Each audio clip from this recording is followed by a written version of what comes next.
Eu sou uma arquiteta preta, não parda, nem moreninha, tá? Nem morena escura, nem morena jambo, preta ou negra, como você preferir. É uma coisa complicada de dizer que nós, arquitetos pretos, ainda somos minoria da minoria dos profissionais de arquitetura do Brasil. O censo de 2022 revelou que hoje em torno de 56% da população brasileira se autodeclara preta ou parda, né? Isso é em torno de 9% se declara preta, que é meu caso, e 47% se declara parda. E esse número vem mudando porque muitas pessoas que são pretas, que se consideravam pardas, vêm se reconhecendo como negras porque percebem, né, que isso não é vergonha. Muita gente ainda considera que a gente se considerar preto, a gente está se diminuindo como pessoa, quando na verdade não. O CAU, nosso Conselho de Arquitetura e Urbanismo, em 2019, 2020, fez uma pesquisa sobre representatividade, tanto de gênero quanto de raça, na arquitetura. Que vergonha meu espelho, né, gente? E descobriu que a regra é completamente outra quando se trata de arquitetos e arquitetas negros. Com esse censo que o CAU fez, né, com vários profissionais, acho que 12 mil profissionais do Brasil, apenas 4% dos profissionais se autodeclararam negros e 14% se autodeclararam pardos. O que significa que 78% dos arquitetos do Brasil são pessoas brancas.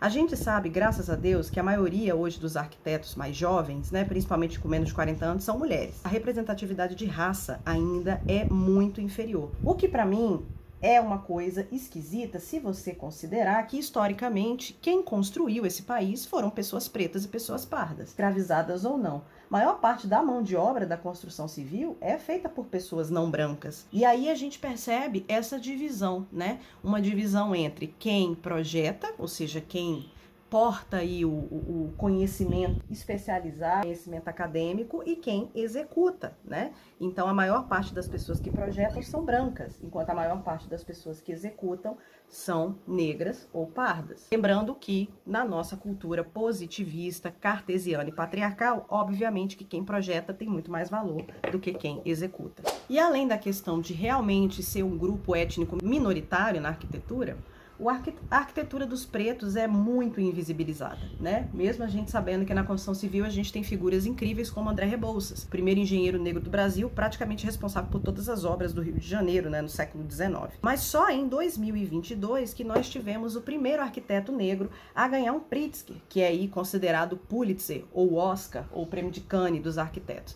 Esse prêmio existe há mais de 40 anos e apenas em 2022 houve um arquiteto negro a ser premiado, que foi o arquiteto Francis Quéré, né, que é um arquiteto de Burkina Faso, que fica na África, né? E o Pritzker, diferentemente do Oscar, ele não é uma premiação por uma obra específica, ele é uma premiação que contempla aí todo o histórico de projetos de um arquiteto. Embora o Pritzker seja, assim, o rei, né, dos prêmios de homens brancos, porque mulheres também para ganhar um Pritzker é uma raridade. Também foi só no ano passado que 2 arquitetos pretos chegaram à presidência dos maiores institutos de arquitetos do mundo, que foi o caso da Kimberly Dowell, a arquiteta americana que se tornou, né, presidente do Instituto Americano de Arquitetura, o AIA, e o Muia Oki, que se tornou presidente do RIBA, que é o Instituto Royal de Arquitetos do Reino Unido. A falta de representatividade é uma coisa muito grande. Quando você fala de arquiteto, assim como você fala de médico e de engenheiro, obviamente não é a figura de uma pessoa preta que vem na sua cabeça. E eu, né, sou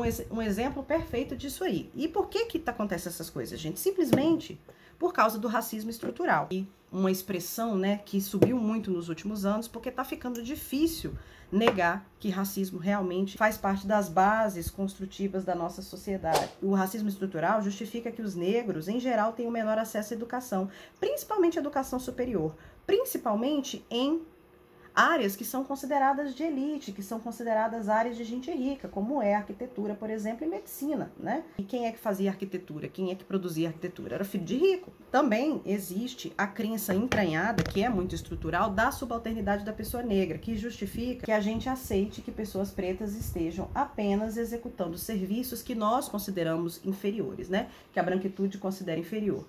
Por isso que é mais aceitável que você tenha uma pessoa preta executando, trabalhando como pedreiro, mestre de obra, obras, sei lá, assistente de pedreiro, do que trabalhando como quem faz o projeto. É aquela divisão que eu falei, né? Você tem uma massa de mão de obra que é considerada incapaz de fazer um serviço intelectual, incapaz de pensar. Considera-se que as pessoas brancas são superiores nisso aí. E não adianta negar, isso é entranhado. Não é porque você que está assistindo não pensa desse jeito que quer dizer que as coisas não são assim. Também tem a questão da negação do racismo, né? E, inclusive, vocês nem precisam vir comentar, mas nem todo branco. Nós temos uma cultura no Brasil de invisibilizar o racismo, que vem da cultura de democracia racial, que foi inventada aí nos anos 30, né? 1930 do século passado, que dizia que no Brasil todo mundo era igual, que a questão da cor não era importante, quando a gente sabe que é. Porque se no Brasil todo mundo fosse igual, por que então que a gente tem tão poucos arquitetos pretos? Será que é porque os pretos não têm na genética uma coisa que justifique? Ou uma falta de interesse coletiva dos negros de não fazer arquitetura? Ou será porque a arquitetura ainda é considerada um curso de elite? A arquitetura é extremamente elitizada. Inclusive, eu lembro que quando eu comecei a fazer arquitetura, pessoas estranhas falavam com meu pai: nossa, você deve estar muito bem de dinheiro, que você está conseguindo bancar uma filha no curso de arquitetura. Até hoje, muitas pessoas ainda acham que ser arquiteto é coisa de rico. E por que isso, gente? Eu, por exemplo, entrei no curso de arquitetura em 2008 e naquela época ainda não existiam cotas raciais, né? Ou estavam começando ainda.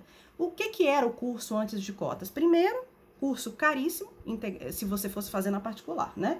Um curso de arquitetura hoje custa alguns milhares de reais por mês para você fazer. Se você fosse fazer na federal, você estava entrando, primeiro, no vestibular seriado, né? Não era SISU, então dificilmente pessoas pretas que estudavam na escola pública, que era a maioria das pessoas, conseguiria entrar em arquitetura, ou melhor, conseguiria entrar numa faculdade federal, porque não tinha, né? O vestibular era uma concorrência totalmente irregular de quem podia se preparar no curso particular, quem podia fazer cursinho e quem estudava em escola pública, que é a maior parte da população preta, né? Depois você tinha um curso integral com uma absorção enorme de trabalho fora de sala de aula, e aí a pessoa preta não podia trabalhar. E a gente sabe que a maior parte da população preta, incluindo eu, é de origem humilde. Então você coloca um menino ali de 18, 19 anos, 20 anos, num curso em que ele tem que estudar o dia inteiro, fazer um monte de coisa fora de sala de aula, e ele não pode trabalhar. E aí você também não tinha bolsas de estudo, principalmente baseadas em conceitos de raça e classe. Então ficava naquela, como é que o menino pode se sustentar num curso? Lembrando que a arquitetura é um curso extremamente caro de fazer, porque exige muitos materiais, exige que você faça muitas impressões, exige que você tenha computador. Não é um curso barato de fazer. Mas hoje, graças a Deus, as coisas estão diferentes. Eu tenho dado aula para alunados cada vez mais diversos em termos de étnicos, né? Tenho turmas minhas que mais de 50% dos alunos são negros. Mas aí continua questões. Primeiro, o curso continua caro. O curso continua demandando uma dedicação enorme fora de sala de aula, o que impede os alunos de se dedicarem, de trabalharem. Você demora para poder estagiar no curso, né? O que faz com que os alunos consigam entrar por causa das cotas do vestibular do SISU, mas às vezes não consigam se manter. Uma outra questão é a falta de representatividade entre a classe docente, né? Como nós professores ainda somos muito frutos daquele curso, né, que não tinha cotas, a maioria dos professores de arquitetura são brancos, né? Eu sei porque os alunos ficam assim super surpresos quando eu entro em sala de aula, os alunos negros acham incríveis e eu tenho certeza que os alunos brancos não entendem o porquê que eles ficam tão felizes de me ver. Mas é para entender que o quê? Que existe uma pessoa preta que fez arquitetura e que está conseguindo trabalhar, está conseguindo de algum jeito avançar na carreira. E no mercado de trabalho eu nem preciso dizer, né, gente? Porque as mudanças, elas chegam muito depois no mercado de trabalho, né? A gente tem um mercado de trabalho de arquitetura em que a maioria das pessoas são autônomas, e aí para ser autônoma você precisa ter dinheiro, né, para começar a montar seu escritório, ou então trabalhar para os outros ganhando muito pouco. E aí você vai encontrar uma série de preconceitos, principalmente da surpresa das pessoas que te contratam, dos clientes, né? Eu mesmo já me deparei muitas vezes com essa surpresa, inclusive de clientes abertamente me dizer que eu não tinha cara de arquiteta. Óbvio que a pessoa não dizia isso, que eu era preta e por causa disso. Mas a pessoa falava assim: nossa, você não tem cara de arquiteta. Eu olho pra você e não jamais imaginava que você era arquiteta. E aí você para pra perguntar: querida, mas o que é ter cara de arquiteta? Obviamente que ela quer dizer que eu não era branca. Que é muito difícil você reconhecer o racismo velado, só que obviamente que a pessoa jamais vai admitir que ela é racista, né? O contratador, o cliente, Aquela coisa de a pessoa fechar com você e achar tudo lindo até o momento da primeira reunião, em que a pessoa vê que você é preta e aí, de repente, do nada, a pessoa desaparece. Uma pessoa preta não tem cara de arquiteto porque a arquitetura do Brasil não é preta. A arquitetura do Brasil, ela é branca, ela é masculina e as pessoas continuam vendo isso, né? Quem você espera que seja preto é o pedreiro, principalmente porque a gente considera que ser pedreiro é uma coisa inferior no Brasil, né? Então é isso, apenas jogando esses pensamentos aí pra vocês e vamos rezar. Rezar não, vamos lutar para que as coisas mudem. Beijinhos!